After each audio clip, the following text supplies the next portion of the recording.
ఇవాటి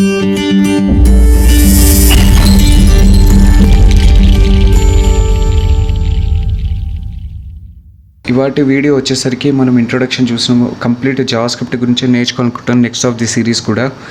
what is the JavaScript, why we need a JavaScript, features of the JavaScript, application of the JavaScript, pre requirements of the JavaScript అనే job roles. అంటే అసలు JavaScript గురించి ఇన్ని మనం తెలుసుకోవాలనుకుంటున్నాం. వాటి futures గురించి, అప్లికేషన్స్ గురించి, ప్రీ రిక్వైర్మెంట్స్ గురించి, జాబ్ రోల్స్ గురించి. అందులో వాట్ ఈస్ ద జావాస్క్రిప్ట్ అంటే జావాస్క్రిప్ట్ అంటే ఏంటిది అని అంటే, నెట్స్కేప్ కమ్యూనికేషన్స్ వాళ్ళు ఎన్నో రీసెర్చ్ చేయడం వల్ల అందులో నుంచి ఒక అతను కనిపెట్టింది what is a JavaScript. He is a person Brendan Eich. అతను ఫాదర్ ఆఫ్ ది జావాస్క్రిప్ట్ 1995లో ఇతను కనిపెట్టారు. జావాస్క్రిప్ట్ అనేది ఒక scripting language. And this JavaScript involves needed to become a more dynamic in nature, speed up and more powerful. The features of the JavaScript వచ్చేసరికి, features of the JavaScript is a scripting language.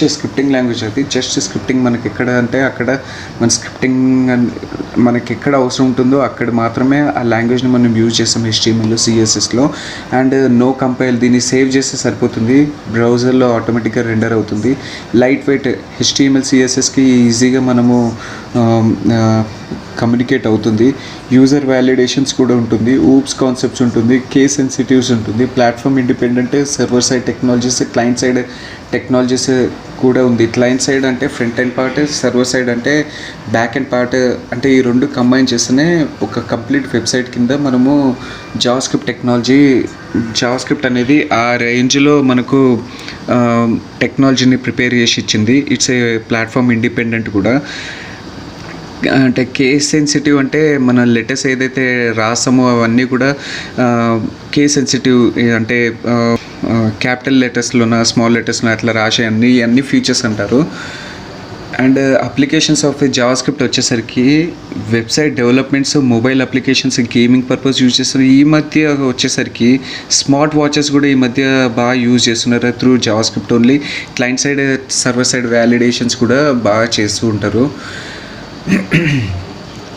అంటే pre requirements of the JavaScript వచ్చేసరికి, ఈ requirement అంటే JavaScript చేయాలి అని అంటే వాటి requirement ఏంటి అంటే, first HTML CSS basic knowledge అనేది కంపల్సరీ ఉండాలి, లేకపోతే అసలు రాదు, లేదంటే కొత్తగా మళ్ళీ నేర్చుకోవాల్సిందే. అండ్ బ్రౌజర్ సపోర్ట్స్ కూడా చేయాలి. కొన్ని బ్రౌజర్స్ అనేది సపోర్ట్ చేయవు, కొన్ని బ్రౌజర్స్ సపోర్ట్ చేసే జావాస్క్రిప్ట్కి. అవి ఏంటి అని అంటే ఇది క్రోమ్, ఇంకా సఫారీ, ఇంటర్నెట్ ఎక్స్ప్లోరర్, మొజిల్లా, ఇవి కొన్ని మాత్రమే మనకు సపోర్ట్ చేస్తూ ఉంటాయి. అండ్ ఓఎస్ వచ్చేసరికి Windows, Linux, Ubuntu, Mac OS ఇవి మాత్రమే మనకు సపోర్ట్ చేస్తాయి. అండ్ కంప్యూటర్ వచ్చేసరికి మనకు 1 GB RAM with only JavaScript మాత్రమే చెప్తున్నాను friends. And React JS, MongoDB ఇవి ఇన్స్టాల్ చేసి మనం యూజ్ చేసినట్టు 8 GB మినిమం ఉండాలి. నోట్ ప్యాడ్ వచ్చేసరికి, అంటే టెక్స్ట్ ఎడిటర్ వచ్చేసరికి Visual Studio Code, notepad, Sublime ఈ మూడిట్లో ఏది ఉన్నా బాగానే ఉంటుంది. అండ్ ఫ్యూచర్లో అన్నీ చెప్తాను. జావాస్క్రిప్ట్ జాబ్ రోల్స్ వచ్చేసరికి front end developer, back end developer, full stack developer అని చెప్పి అంటారు. అంటే UXI డిజైనర్ కూడా ఉంటుంది, బట్ అది కోడింగ్ డిజైనర్ కింద. అది మనము డెవలపర్ కాబట్టి full stock, back end, front end ఇవి మాత్రమే ఉంటాయి. అండ్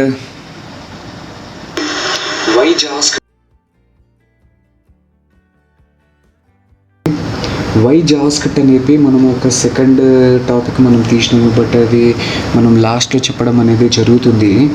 ఎందుకు అని అంటే, ఒక చిన్న ఎగ్జాంపుల్తో మీకు జావాస్క్రిప్ట్ అసలు ఎందుకు యూజ్ చేస్తున్నాము అని చెప్పి మనము మీకు తెలియపరచడానికి నేను ఇది లాస్ట్లో చెప్పడం అనేది జరుగుతుంది విత్ స్కూల్ ఎగ్జాంపుల్తో.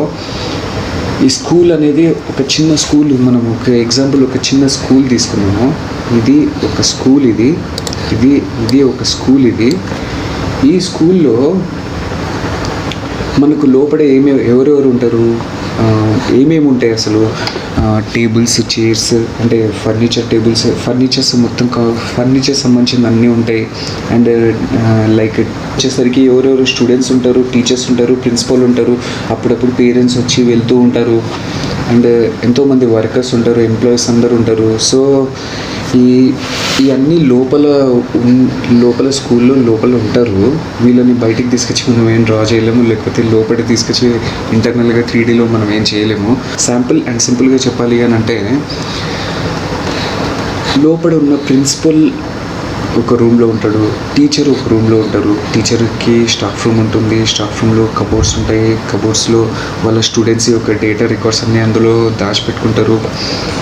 అండ్ అవి లాక్ వేసుకుని కీస్ వాళ్ళ దగ్గర పెట్టుకుంటారు.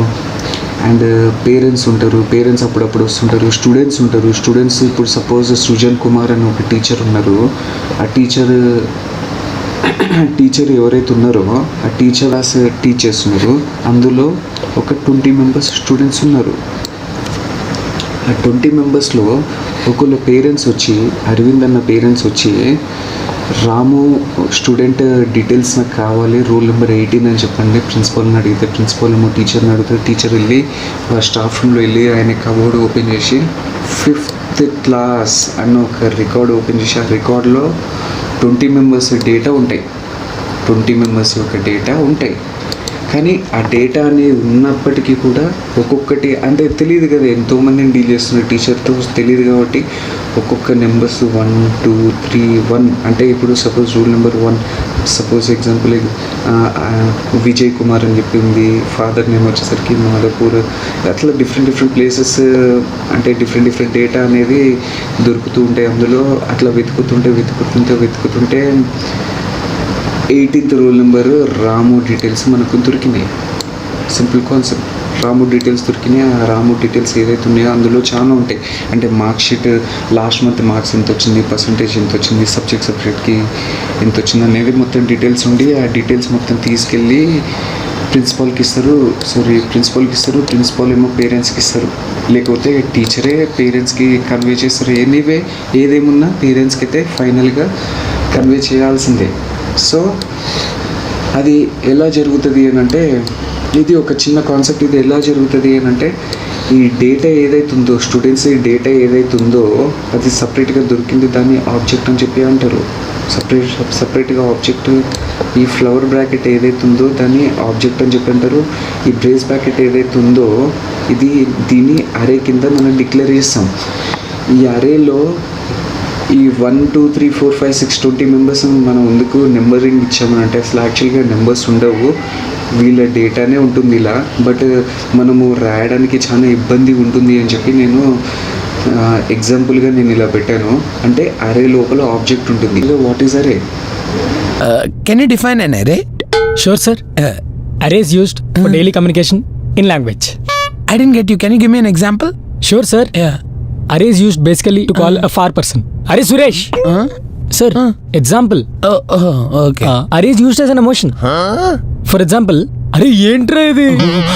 Like that, sir. And Array is used for singing, sir. Like Array re. Array re. Array. Okay. Stop. అది ఫర్దర్ ఫ్యూచర్లో మన క్లాసెస్ అనేది చెప్పుకుందాము డెప్త్గా. బట్ ఇది కాన్సెప్ట్. దీన్ని మనము జావా స్క్రిప్ట్కి కన్వర్ట్ చేద్దాం. జావా స్క్రిప్ట్లో కన్వర్ట్ చేస్తే మనకి ఏదైతే ఉందో, స్కూల్ అనేది ఏదైతే ఉందో, ఈ స్కూల్ ఇది కంప్లీట్గా ఒక HTML పార్ట్. ఇది అంటే ఒక బిల్డింగ్ ఉంది, దాన్ని మనం ఏం చేయలేము. లోపల చైర్స్, టేబుల్స్ అన్నీ ఉన్నాయి, ఫర్నిచర్ ఉన్నాయి, ఒక చెట్టు ఉంది, ఆ చెట్టుని కూడా మనము జావా స్క్రిప్ట్ అనే అనొచ్చు, ఎందుకంటే డైనమిక్గా పెరుగుతూ ఉంటుంది చెట్టు.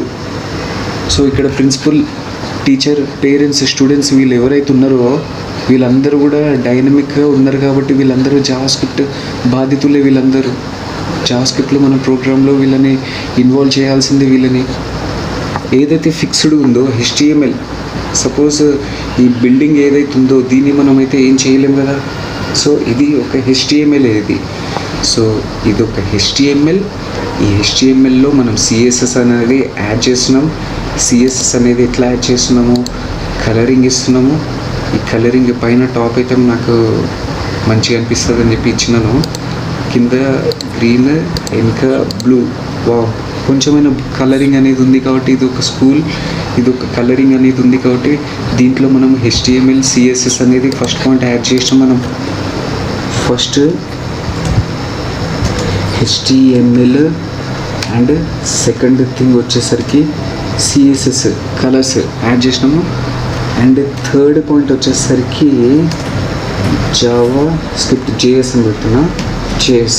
జావా స్క్రిప్ట్ యాడ్ చేస్తున్నాం. మనం జావా స్క్రిప్ట్ ఎట్లా యాడ్ చేస్తున్నాం? మనము టేబుల్స్ ఉన్నాయి, బెంచెస్ ఉన్నాయి, టీచర్ చెప్పడానికి బోర్డు ఉంది, అన్నీ ఉన్నాయి, ఫ్రేమ్వర్క్ అన్నీ ఉన్నాయి.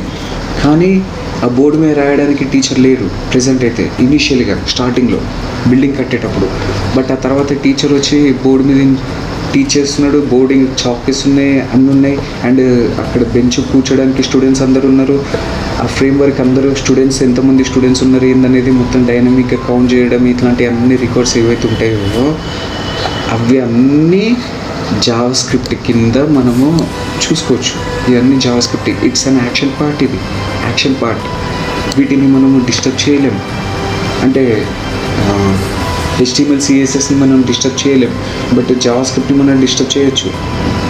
ఎందుకు డిస్టర్బ్ చేయొచ్చు అని అంటే, ఇప్పుడు ప్రిన్సిపల్ ఉన్నారు. ప్రిన్సిపల్ ఇప్పుడు ఇవాటి ప్రిన్సిపల్ రేపు ఉండకపోవచ్చు. రేపటి స్టూడెంట్ 5th క్లాస్ నుంచి 6th క్లాస్కి వెళ్తున్నాడు. 10th అయిపోయిన తర్వాత అసలు ఆ స్టూడెంటే ఉండడు. సో అదే ఒక డైనమిక్ ఇన్ నేచరే. టీచర్ అనేది ఒక డైనమిక్ ఇన్ నేచర్, ఇవి dynamic in నేచర్సే.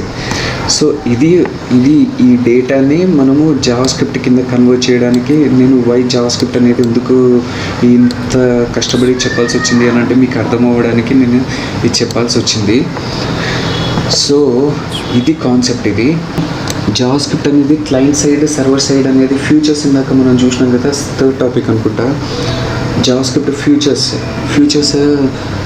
Client side, server side అని చెప్పన్నారు. మర్జ్ స్టాక్ ఉంది. మర్జ్ స్టాక్ అంటే ఏంటిది? మర్జ్ స్టాక్ డెవలపర్స్ అని చెప్పి అంటారు. మర్జ్ స్టాక్ డెవలపర్స్ అంటే MongoDB, Express.js, React.js, Node.js. ఇప్పుడు మీరు ఇనీషియల్గా మీకు అసలు ఏమీ కూడా తెలియకపోవచ్చు నాకు తెలిసి, బట్ ఫర్ టైం బీయింగ్ అనేది ఏంటిది అనేది నేను చెప్తున్నాను. ఫ్రంట్ ఎండ్ పార్ట్ ఏదైతే ఉందో అది React.js క్లయింట్ సైడ్ అని చెప్పి మనము అనుకున్నాం. అది యాంగులర్ అయినా కావచ్చు, React.js అయినా కావచ్చు, మేబీ వేరే ఫ్రేమ్వర్క్ ఏదైనా కావచ్చు, అది ఫ్రంట్ ఎండ్ కింద వస్తుంది. అండ్ బ్యాక్ ఎండ్ సైడ్ వచ్చేసరికి server side Node.js and Express.js మాత్రమే ఇవి యూజ్ చేస్తారు. అండ్ డేటాబేస్ వచ్చేసరికి MongoDB అని చెప్పి ఉంది. అంటే ఇక్కడ మనం చూడాల్సింది ఏంటంటే ఫ్రంట్ ఎండ్, బ్యాక్ ఎండ్లో మళ్ళీ సర్వర్ సైడ్ ఉంది, డేటాబేస్ ఉంది. ఓకే, ఇప్పుడు సపోజ్ ఎగ్జాంపుల్ మనం ఫ్రంట్ ఎండ్ తీసుకున్నాం. ఫ్రంట్ ఎండ్ తీసుకుంటే ఏంటిది? మన డేటా ఏదైతే ఉందో అది పేరెంట్స్కి ఇచ్చేస్తున్నాం. పేరెంట్స్ చూసుకుంటున్నాడు. ఆయన బ్యాక్ ఎండ్లో వీళ్ళు ఎక్కడ దాచిపెట్టారు ఏంది అనేది వాళ్ళకి, పేరెంట్స్కి అయితే తెలియదు కదా. సో టీచర్కి మాత్రమే తెలుసు, ప్రిన్సిపల్కి మాత్రమే తెలుసు ఎక్కడుందని. టీచర్ అనేది వాళ్ళ ఆయన స్టాఫ్ రూమ్కి వెళ్ళినాడు. ఆ కబోర్డ్లో వెతికితే ఆ కబోర్డ్లో డేటా దొరికింది. ఆ కబోర్డ్ ఏదైతే ఉందో అన్ని డీటెయిల్స్, ఇప్పుడు 5th క్లాస్ ఒకటే అనుకుంటున్నాం మనం, ఆయన ఇంకా 10th క్లాస్ చెప్పొచ్చు, 1st క్లాస్ చెప్పొచ్చు, 3rd క్లాస్ చెప్పొచ్చు. అట్లా ఎన్ని ఉంటాయో అన్ని డేటా రికార్డ్స్ అన్నీ అందులో స్టోర్ అయి ఉంటుంది. అంటే అదొక డేటాబేస్ కింద కన్సిడర్ చేసుకోవచ్చు మనం. సో ఇదొక డేటాబేస్, ఇందులోంచే మనము రికార్డ్ తీసిస్తున్నాము. ఇది సర్వర్ సైడ్ ఏంటిది అని అంటే, ఇప్పుడు ఈ డేటా రికార్డు తీసుకొచ్చి ఇచ్చిన తర్వాత రాము ప్లేస్లో రామా అని ఉందనుకో, పేరెంట్స్ ఏమో 18 రూల్ నెంబరు రాము అని చెప్పన్నారు, ఫాదర్ నేమ్ అన్నీ కరెక్టే ఉన్నాయి, ఒక నేమ్ ఒకటే రాము బదులు రామా అని పడింది అని చెప్పి అనుకుంటే, అది ప్రిన్సిపల్కి వెళ్ళి చెప్తే ప్రిన్సిపల్ ఏమంటారు, అప్డేట్ చేయమని చెప్పంటే అప్డేట్ చేస్తారు. సర్వర్ సైడ్ నుంచి వ్యాలిడేషన్ చేసుకొని క్లయింట్కి పంపిస్తారు. ఆ వ్యాలిడేషన్ డేటా ఉంటేనే ఉంటుంది, లేకపోతే లేదు. సో ఇది మనము సర్వర్ సైడ్ అని చెప్పి అంటాం. ఫ్రంట్ ఎండ్ అయితే ఇంకా బ్యాక్ ఎండ్.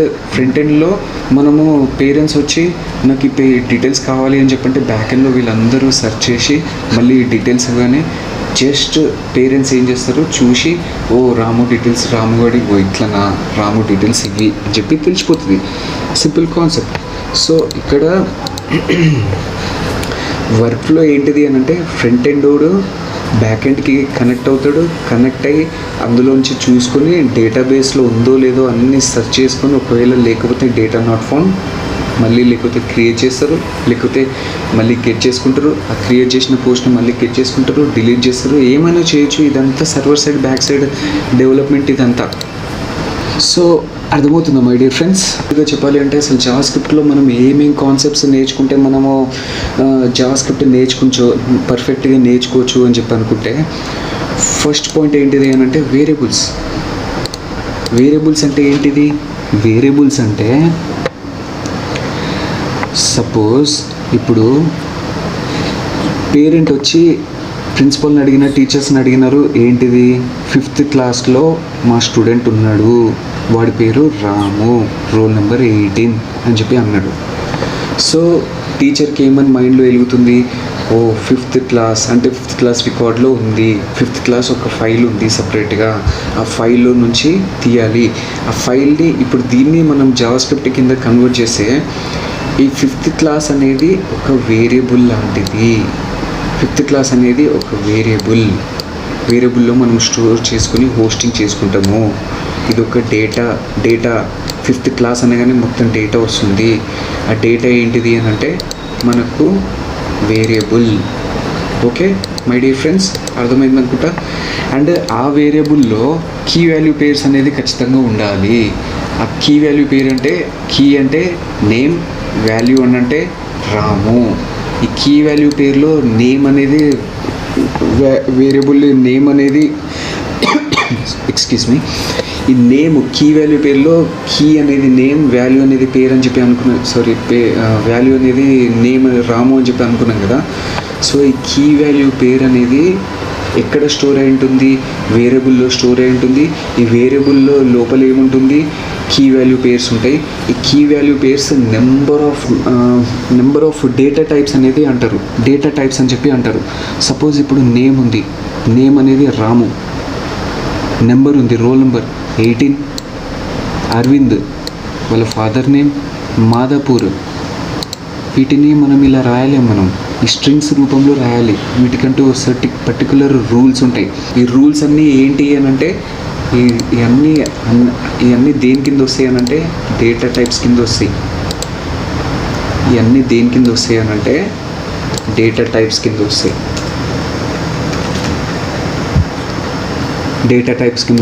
అండ్ ఈ డేటా టైప్స్లో ఇంకేమొస్తాయి? ఈ అరే వస్తుంది, ఆబ్జెక్ట్ వస్తుంది. అరే అనేది చాలా ఇంపార్టెంట్ కాన్సెప్ట్, ఆబ్జెక్ట్ అనేది కూడా చాలా important concept. Oops on concept కూడా ఇందులోనే వస్తుంది. మన ఫీచర్స్ ఇందాక చూసిన ఊప్స్ అని చెప్పి ఆబ్జెక్ట్ ఓరియంటెడ్ ప్రోగ్రామింగ్ లాంగ్వేజ్, ఇవన్నీ కూడా ఇందులోనే ఊప్స్లోనే వస్తుంది. ఊప్స్ ఆబ్జెక్ట్ ఓరియంటెడ్ ఇందులోనే వస్తుంది. ఇది చాలా ఇంపార్టెంట్ కాన్సెప్ట్, దీని అయితే మిస్ అవ్వద్దు. అండ్ ఇంకోటి ఏంటంటే ఇప్పుడు ఇక్కడ సరే ప్రిన్సిపాల్ది పేరెంట్స్ది తీసేయండి, ఓన్లీ ప్రిన్సిపాలే అడుగుతారు టీచర్స్కి మన క్లాస్ రూమ్లో ఎంతమంది పాస్ అయినారు ఎంతమంది అని చెప్పంటే పాస్ అయిన వాళ్ళది డీటెయిల్స్ అన్నీ తీసుకొచ్చి చూపిస్తారు. ఇదంతా కంట్రోల్ ఫ్లో. దేనివల్ల జరుగుతుంది? Control flow. Operators control flow వీటి వల్ల జరుగుతుంది. ఆపరేటర్స్ అంటే పాస్ అయిన వాళ్ళ పర్సంటేజ్ అన్నీ క్యాలిక్యులేట్ చేయడానికి ఆపరేటర్స్ యూజ్ చేస్తారు. థర్డ్ పాయింట్ వచ్చేసరికి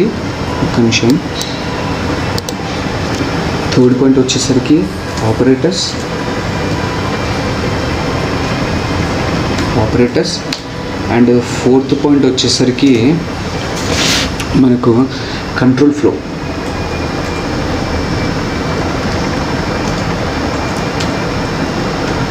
కంట్రోల్ ఫ్లో అంటే ఏంటిది? ఇప్పుడు ఈ రికార్డ్ మొత్తం అన్నీ వెతకాలి అని అంటే అరేలో లూప్ ఇవన్నీ మీకు డెప్త్ కాన్సెప్ట్స్ ఇవన్నీ నేను చెప్తాను. బట్ ఇప్పుడైతే ఫర్ టైం బీయింగ్ బ్రీఫ్గా మీకు ఎక్స్ప్లెయిన్ చేయడం అనేది జరుగుతుంది.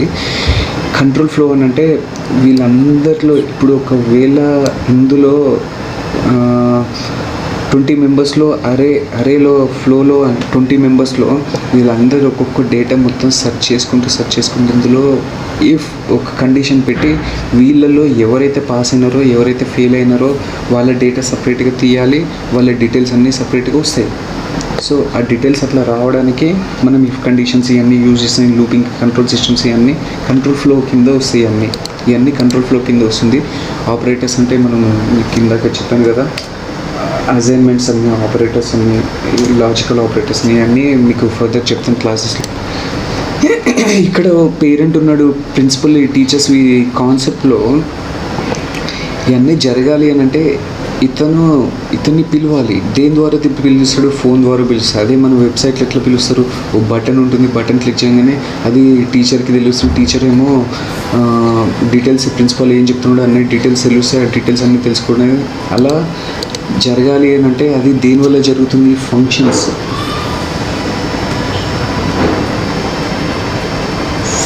వల్ల జరుగుతుంది. ఆ తర్వాత మనము బటన్స్ అని చెప్పి అనుకున్నాం కదా, ఆ బటన్స్ అనేటివి మొత్తం అంతా ఈవెంట్స్ కింద జరుగుతుంది. ఈవెంట్స్ కింద జరిగిన టాపిక్స్ మొత్తం అన్నీ ఇప్పుడు జావాస్క్రిప్ట్లో కవర్ అవుతాయి. అండ్ ఇంకా మిస్లీనియస్ ఏమైనా ఉన్నా కూడా అవన్నీ కూడా మనం కవర్ చేయొచ్చు. అండ్ మిస్లీనియస్ అంటే ఇంకేమున్నాయంటే ప్రామిసెస్, అసింక్రోనస్ వెయిట్స్ అని చెప్పి ట్రై క్యాచ్ బ్లాక్స్ ఇవన్నీ అందులో వస్తాయి. సో ఈవెంట్, ఈ ఎర్రర్ హ్యాండ్లర్స్ ఇవన్నీ కూడా ఉన్నాయి. ఇవన్నీ కూడా అసలు ఏంటి అనేది కూడా మనం ఫ్యూచర్లో ఫర్దర్ క్లాసెస్లో మనం డిస్కస్ చేస్తాము. ఇదండి వై జావాస్క్రిప్ట్ అని చెప్పంటే.